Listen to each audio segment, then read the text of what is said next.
Ayan, bago tayo mag-umpisa sa ating aralin ay mananalangin muna tayo.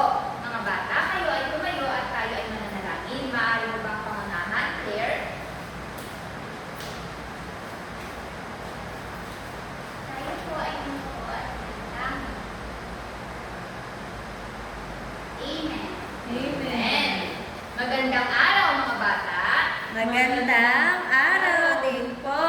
Kumusta naman kayo? Mabuti po. Kayo ba ay nag-almusal na? Opo. Wow! Kung tunay nga na kayo ay nag-almusal, nais kong kayo ay tumayo lahat para sa ating isang pampasiglang awitin. Handa na ba kayo? Opo.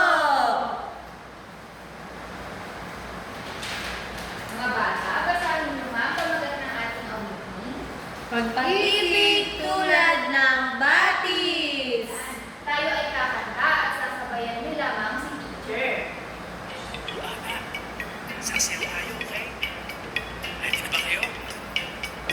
Isa, dalawa, tatlo. Tulad ng batis. Tulad ng batis. Pag-ibig tulad ng batis. Di mo ako. Pag-ibig tulad ng batis. Tulad ng batis. Pag-ibig tulad ng batis. Di mo ako. Tulad ng dagat. Tulad ng dagat. Tulad ng dagat. Di mo ako. Tulad ng dagat. Tulad ng dagat. Tulad ng dagat. Di mo ako. Ayan, maaari na kayong magsiupo. Gising na ba kayo? Opo. Mabuti naman kung ganon. May mga lumiban ba sa ating klase ngayong araw? Wala po. Magaling, bigyan nyo nga ng tatlong palakpak ang inyong mga sarili. Ayan. Naaalala niyo pa ba ang SOFA syllables? Opo. Okay. Meron akong inihandang mga flashcards. At ang gagawin nyo ay kailangan nyo sabihin kung anong SOFA syllables ang ipinapakita ng mga Caudalie hand signs. Malinaw po ba? Opo. Okay. Mga bata, ano kaya ang hand sign ito? Do. Tama. Sol. Mi. Magaling. La. Tama. Re. Ti. Fa. Magagaling.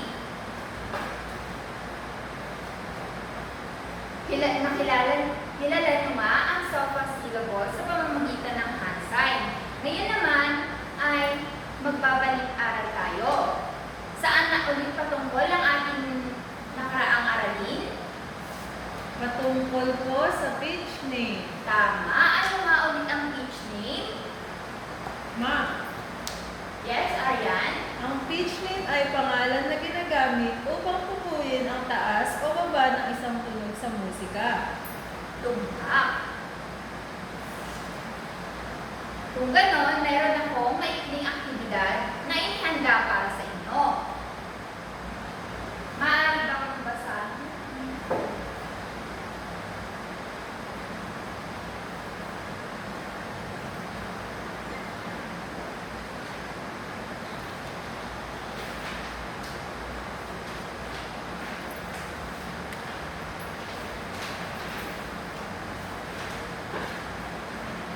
Okay. Maaari mo bang basahin ng panuto, Aryan? Panuto. Isulat ang pitch name ng mga sinusunod na nota ayon sa kanilang pwesto sa staff.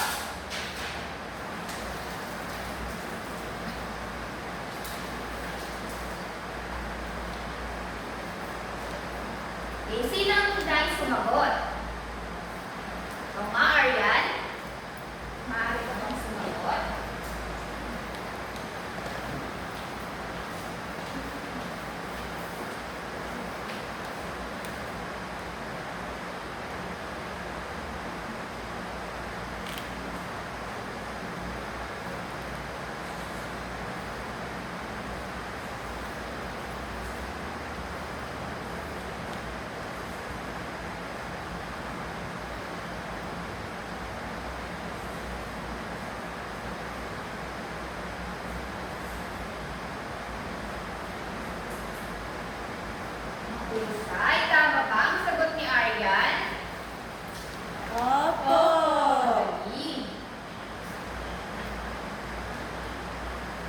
nakinig kayo sa ating nakaraang aralin.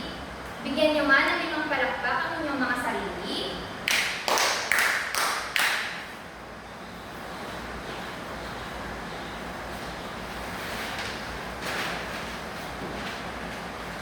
Ngayon naman ay ating kakantahin ang bandang musika. Narito ang ating musika.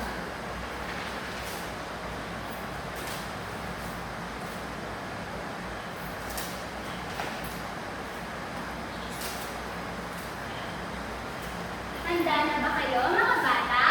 Opo! Alam niyo ba ang kantang bandang musika? Hindi po! Hindi pa. Kakantahin ko to ng unang beses. Pagkatapos, sa pangalawang beses, sasabayan niyo ako. Maliwanag po ba? Opo! Ngayon, mag-umpisa na tayo. Ang kanta ay parang ganito. Narito na ang bandang musika. Tut-tut-tut-tut, sabi ng trombones. Rat-tat-tat-tat, tunog ng trumpets. Di-di-do-di-di, tunog ng clarinet. Maaari niyo ba akong sabayan? Opo! Umpisa na tayo. Narito na ang bandang musika. Tut-tut-tut-tut, sabi ng trombones. Rat-tat-tat ang mga trumpets. Di-di-di-di-di, tunog ng clarinets. Ang galing mga bata. Napansin niyo ba?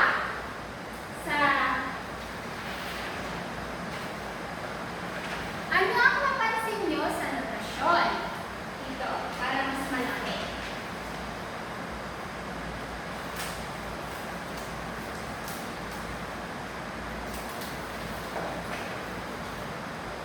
Anong napansin niyo sa notasyon? Ito, mas malaki siya, para mas mahina. Ma'am, yung mga nota po ay nasa baba ng staff. At ano naman ang napansin niyo sa mga nota? Meron pong mga linya. Mahusay ang inyong obserbasyon. Ang mga linyang yan ay may kinalaman sa ating tatalakayin ngayong araw.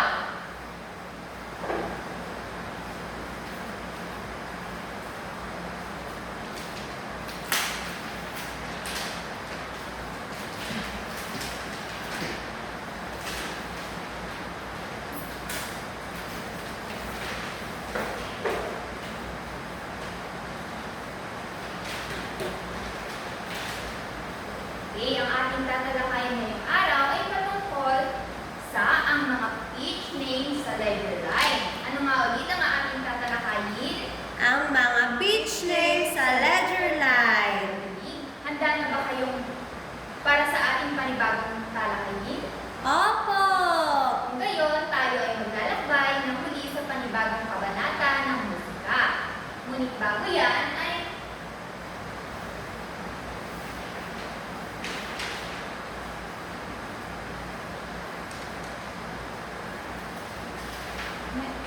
ay ating munang basahin ang mga pamatutunan ng mga tanong.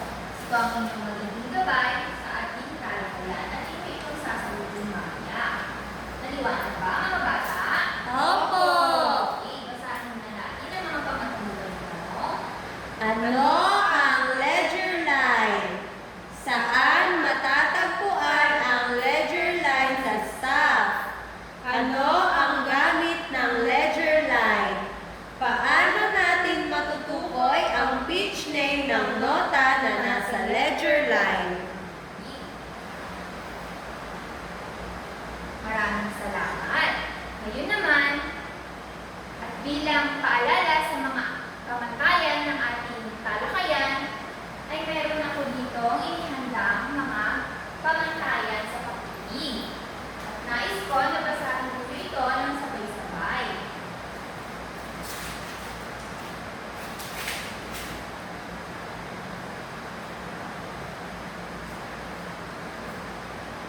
Mga bata, basahin na ng sabay-sabay.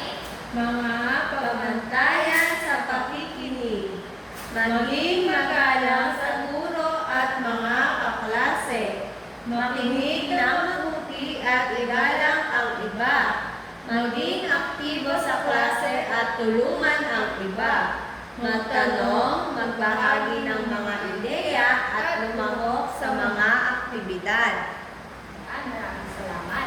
Ngayon ay dumako na tayo sa ating talakayan. Ano nga ulit ang napansin ninyo kanina sa mga nota mula sa kantang Bandang Musika? Ikaw nga, Ana? May mga linya po ito sa baba ng staff. Tama. Ito ay tinatawag na letter line.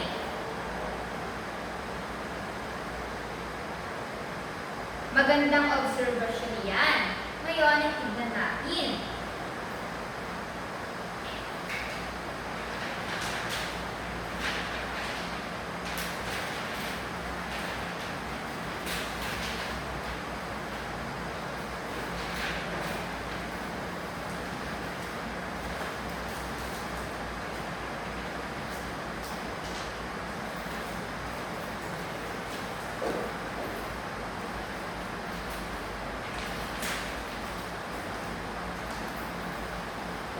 Ngayon ay ating magtatalakayin kung ano nga ba ang ledger line o anong connection nito sa mga pitch name.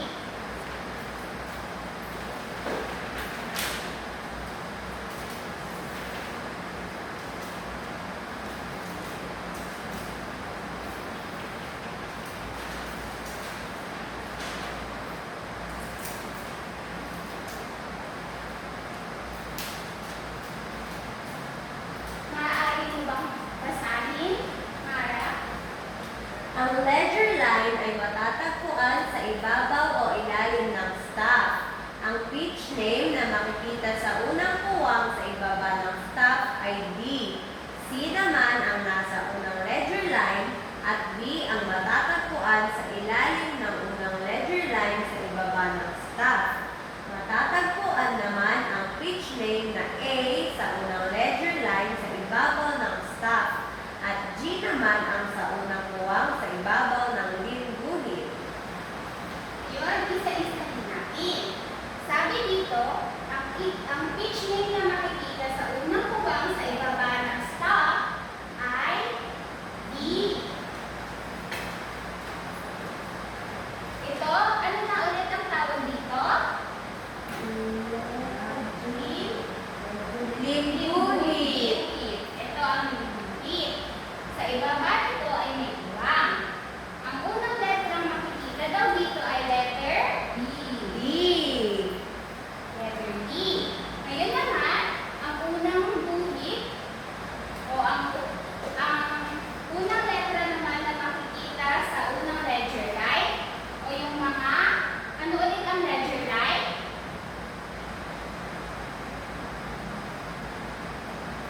Saan ito matatagpuan? Sa ibabaw o ilalim ng staff. Tama. Ito ay yung mga maliliit na linya. Kaya, ang unang letra na makikita sa unang ledger line sa ibaba ay ang letra C. Susunod naman, matatagpuan naman ang pitch name na A sa unang ledger line sa ibabaw ng staff. Ito yun. Letter A.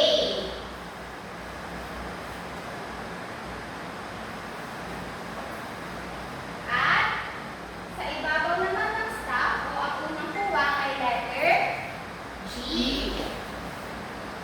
Saan ulit matatagpuan ang pitch name na A? Sa ibabaw. Sa ibabaw na staff ng limbutit. Saan naman makikita ang pitch name na C? Sa ilalim na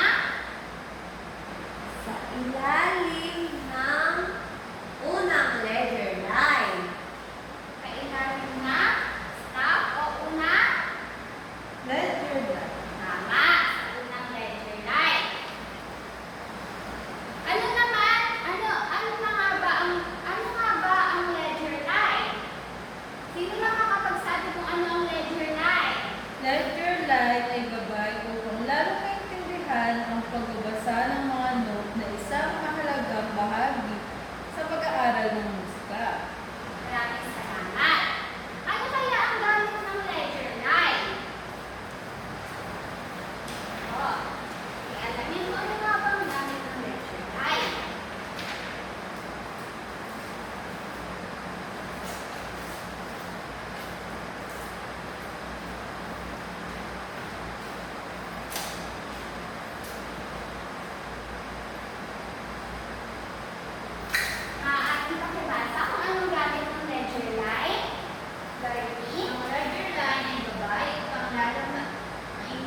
Tingnan na natin kung tama. A, B,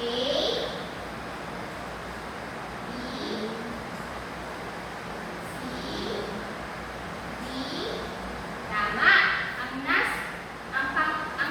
Ang letra na nasa pangatlong lingguhit ay letter E o Me. ni. Magaling.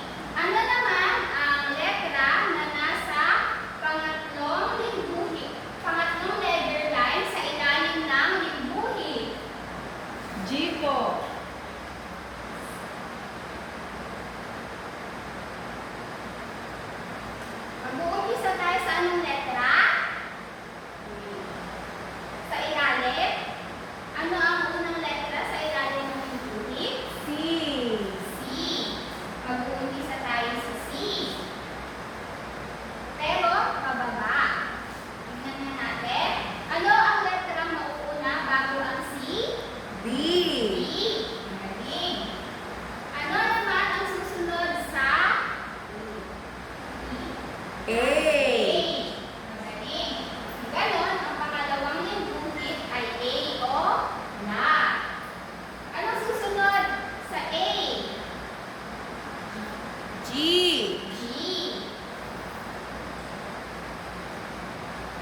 niyo na ba ang paggamit ng letter line sa pagtukoy ng pitch name?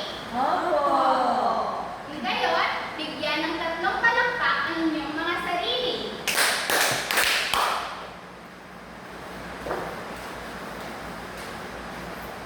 Ayan. Tignan nga natin kung nasa isip ninyo ang isang talakayan ngayong araw. Ano nga ulit ang letter line? Maliit na linya sa ibabaw at ilalim ng staff. Tama. Saan naman matatagpuan ang letter line? Ikaw nga, Andre.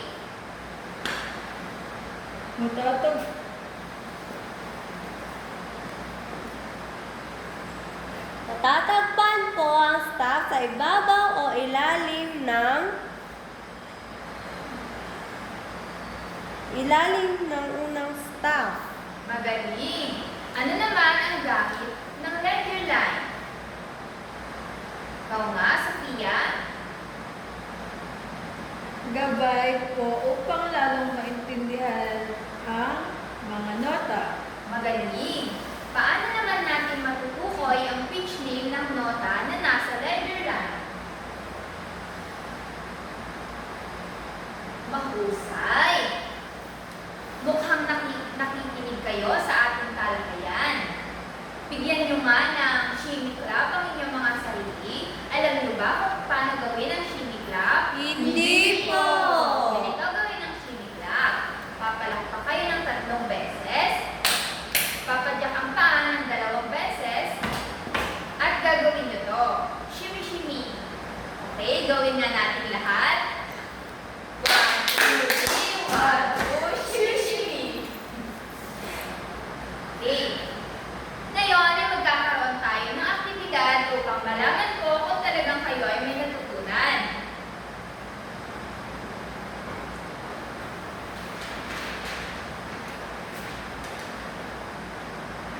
Maaari mo bang basahin ang panuto, Andrea?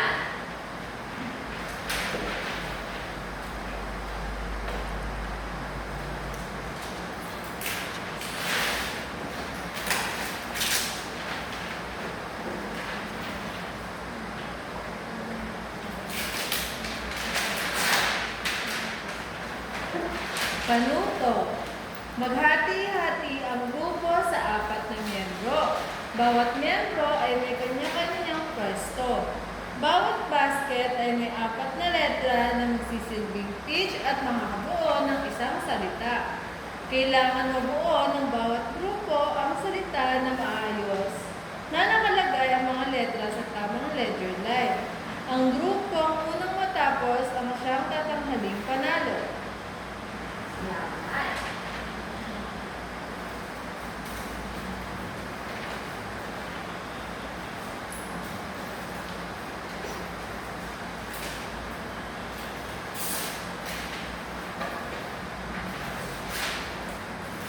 Maaari ko bang tawagin ang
Magagaling.